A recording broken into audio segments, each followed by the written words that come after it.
Good day po mga idol. Magandang araw po sa lahat, mapagpalang araw po sa ating lahat. Yan, click 150 SBT cleaning po tayo mga katropa. Ayan, tatanggalin po na natin ang kanyang crankcase cover. Ang issue po nito mga katropa ay dragging, tapos naka 15 RPM, nakajut-kajut po ang kanyang takbo. Dapat po SBT cleaning po natin to palagi mga katropa ng ating panggilid, kasi ito lang po ang nagpapatibay sa ating motor. Kasi pag hindi po yan nalinis sa mga katropa, talagang mapuputol ang belt at masisira po ang ating panggilid. Madali lang naman po linis ng panggilid mga katropa, kahit kayo po kayang-kaya nyo ito mga katropa. Yan na po, napaklas na po natin mga katropa.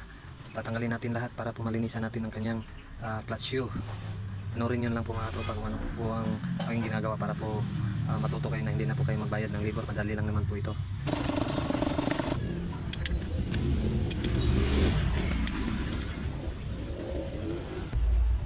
Baklas na itaan. Baklasan na yun.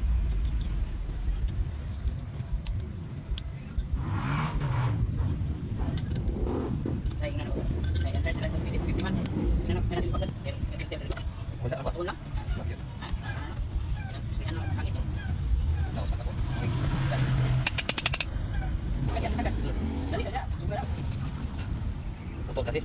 Putol ang kasis? Balikan na ako kay Juan. Hindi naman lang yan, delikado na lang. Delikado lang eh? Oo. Ako po dahil yan. Baka sa kadala sa akong motor? Balikan? Ayan na po mga katropa, naibalik na po natin at na-change wheel na rin po natin.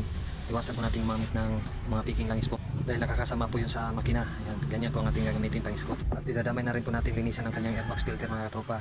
Yan po, napakadumi. Pag wala pa po kayong pambili, huwag yung bunggahan po ng hangin, papagpag nyo na lang po sa kahoy para po matagal dumi.